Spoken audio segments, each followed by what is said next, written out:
The illusion of unity. What if the United States was never truly united? Before the first gunshot of the American Civil War echoed across the land, the nation was already at war with itself, quietly, deeply, and dangerously.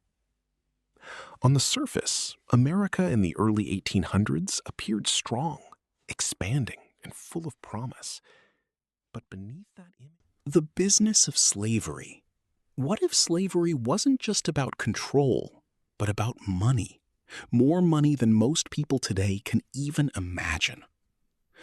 By the mid-1800s, slavery in America had evolved into something far more calculated than simple oppression. It had become a powerful economic machine. Cotton, often called white gold, was the driving force behind it all. The United States was supplying the majority of the world's cotton, feeding factories in places like Britain and fueling a global industry. But behind every bale of cotton was stolen labor. Enslaved people weren't seen as human beings by those who profited from the system. They were treated as assets, bought, sold, insured, and even used as collateral for loans. In financial records, they were political games behind closed doors. What if the Civil War wasn't inevitable, but quietly engineered by the very leaders meant to prevent it? While the public argued in newspapers and town halls, the real decisions were being made behind closed doors in Washington. Powerful politicians weren't just debating morality, they were calculating influence, votes, and control over a rapidly expanding nation. Every new territory became a battleground long before any soldier picked up a weapon. The question was always the same: would it be free or slave? But beneath that question, media and propaganda in the 1800s. What if the war didn't just start with bullets, but with words? Long before the first battlefield clash, the American Civil War was already being fought in newspapers, pamphlets, and public speeches. Information wasn't just shared, it was shaped, twisted, and weaponized. In the 1800s, newspapers were the most powerful form of media, but they weren't neutral. Many were openly aligned with political parties or regional interests. Northern papers often painted the South as cruel and backward. Southern papers portrayed the North as the breaking point. What if the Civil War didn't begin with a single moment, but with a chain reaction no one could stop? By the late 1850s, the United States was no longer just divided, it was fractured. Decades of tension, compromise, and quiet hostility had pushed the nation to the edge. All it needed now was a spark. That spark came in many forms. Violence erupted in places like Bleeding, Kansas, where pro-slavery and anti-slavery groups turned a territory into a battlefield. Neighbors killed neighbors, not as soldiers, but as civilians driven by belief and fear. It was a warning of what was coming, but few truly listened. Then came a shocking act that sent waves across the country. A radical abolitionist launched a violent raid, hoping to ignite a rebellion among enslaved people. To some, he was a hero. To others, inside the battlefield reality. What if the real story of the Civil War isn't the one told in monuments and movies? When the war finally began, thousands of young men rushed to enlist. Many believed it would be short, glorious, a chance to prove honor and bravery. They marched off with excitement, cheered by crowds, convinced they would be home within months. They were wrong. The reality of the battlefield was nothing like the promises. Soldiers quickly faced a world of mud, hunger, exhaustion, and constant fear. Camps were overcrowded and unsanitary. Disease spread faster than bullets, killing more men than combat ever did. For many, the enemy wasn't across the field. It was within their own bodies, And when battle came, it was chaos. Smoke from gunfire filled the air, making it hard to see or breathe. Commands were lost in the noise. Lines broke. Untold voices. What if the most important stories of the Civil War were the ones never told? History often remembers generals, presidents, and victories.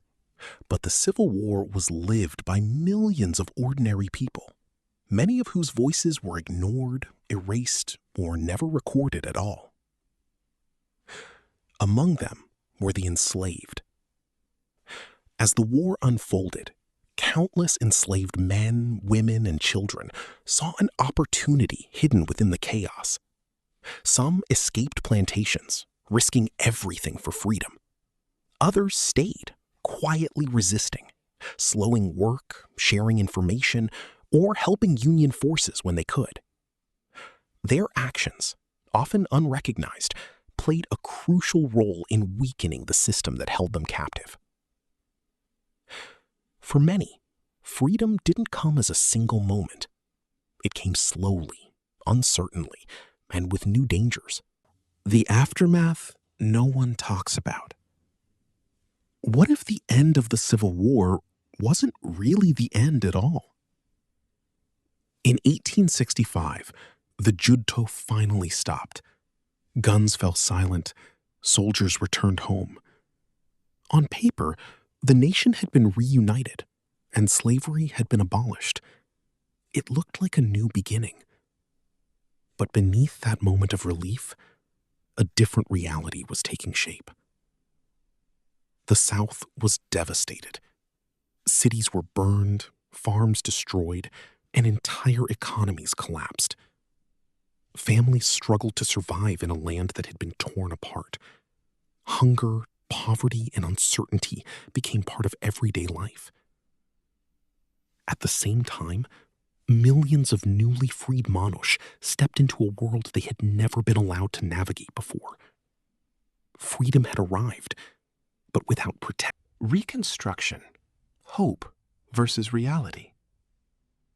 What if the greatest chance to rebuild America was also its greatest missed opportunity? After the Civil War, the United States entered a period known as Reconstruction, a time meant to heal the nation, rebuild the South, and finally deliver justice to millions who had suffered under slavery. On paper, it looked like real change was happening. New constitutional amendments promised freedom, citizenship, and voting rights. For the first time, Black Americans began participating in politics, voting, holding office, and helping shape the future of the country. Schools were built, communities formed.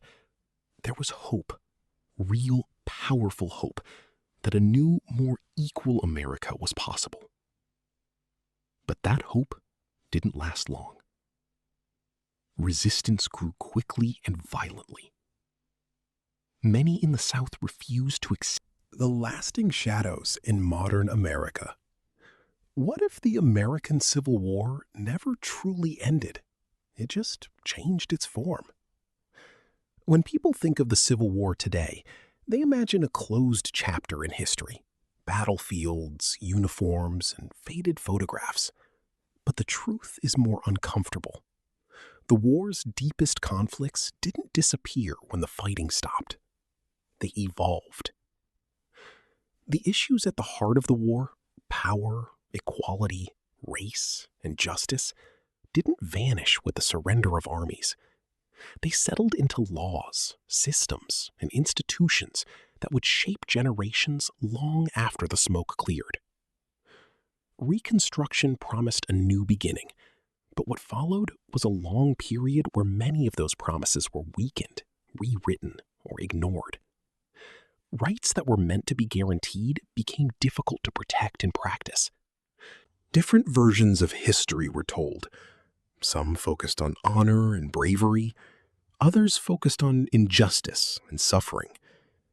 The full complexity of what happened often got lost between pride and pain. Even today, the legacy of that era can still be felt in debates about history, identity, and equality. The questions that divided the nation in the 1800s have not fully disappeared. They continue to appear in new forms, in new arguments, in new generations. The Civil War was not just a battle for territory or government control. It was a turning point in the story of America, a moment when the nation was forced to confront what it truly stood for. And that confrontation is still not completely finished. Because history doesn't end when the war ends.